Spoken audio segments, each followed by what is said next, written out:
Hello, everyone. Welcome to another session on Ways with Words. I just started with my discussion on the poem Once Upon a Time from the module 1 of your textbook. So, this is like a continuation of that introduction that I was saying. Okay.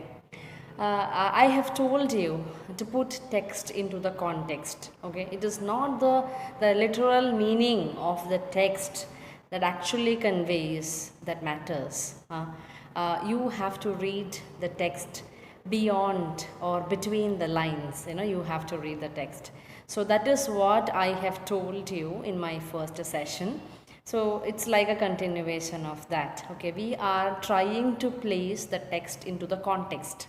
Okay, so the context is the context of colonization of Africa. First, the problem is, there is a tendency to consider Africa as a nation. When we say about Africa, it's just like the whole of Africa. Clear with that? So this is like, you have to understand. This is like another colonial mindset, or you can say another construct of the Europeans. Africa is not one nation. You all know that Africa is a continent which has got a lot many nations in that. Okay, so it's not like one label or one banner can comprise the whole of the sentiments of Africa. Africa എന്നുള്ളൊരു പേരുകൊണ്ട് അതിനകത്തുള്ള എല്ലാ രാജ്യങ്ങളുടെയും എല്ലാം ഉൾക്കൊള്ളാനായിട്ട് കഴിയത്തില്ല. You are getting it. Yet, there is a kind of a tendency, even for us, to call Africa or to consider Africa as a nation. Okay, can you ever imagine Asia as a nation? No. The culture of India is much different from the culture of the Middle East. The culture of India is much different from the culture of China. You're getting it? Or you can say from Vietnam or Indonesia for that matter. So you cannot consider Asia as a nation.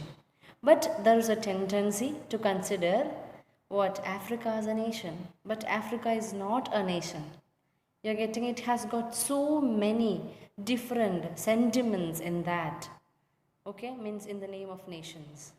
Clear with that, or as nations. So that's the first thing that we have to understand. This is like, this particular notion that we actually keep in our mind is again an aftermath of our colonial education. Clear with that. Now I give you a very simple example. Now I don't intend anything bad with this. I just want to make you understand. When somebody from Europe, especially a white, of course, from Europe or America, they come to your class, automatically, you will just get up, and there is a kind of a respect that will normally comes to us. Not just you, it is like something very common with people in India. But at the same time, when somebody from, a black, of course, from Africa, comes into your class, it's like, you will not treat them with the same respect in which, you are treating a white. You are getting it?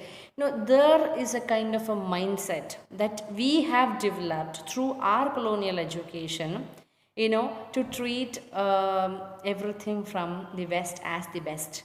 And the other side, from India, from the third world countries, or from Africa, with not that kind of a reverence, that we actually give to the people from the West or the things from the West. You're getting it? So, this is what I wanted to tell you.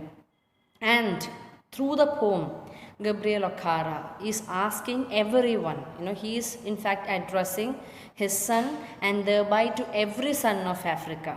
You're getting it, not just about son, it's also about daughter.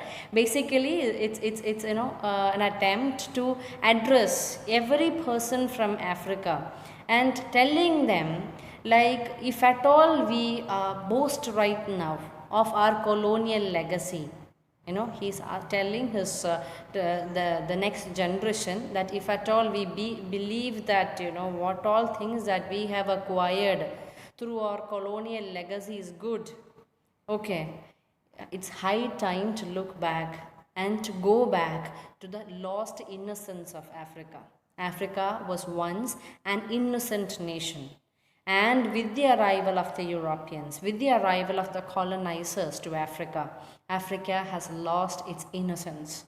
Okay, so he's lamenting on all the lost innocence. Innocence basically means here and the genuinity. Okay, the people were genuine. The people were genuine in their love, in their smile, in their in every action they were like genuine. But right now, with the arrival of Europeans, what exactly the colonizers has contributed, they have contributed to Africa is that this kind of artificiality and hypocrisy, and Africa has in fact lost its soul.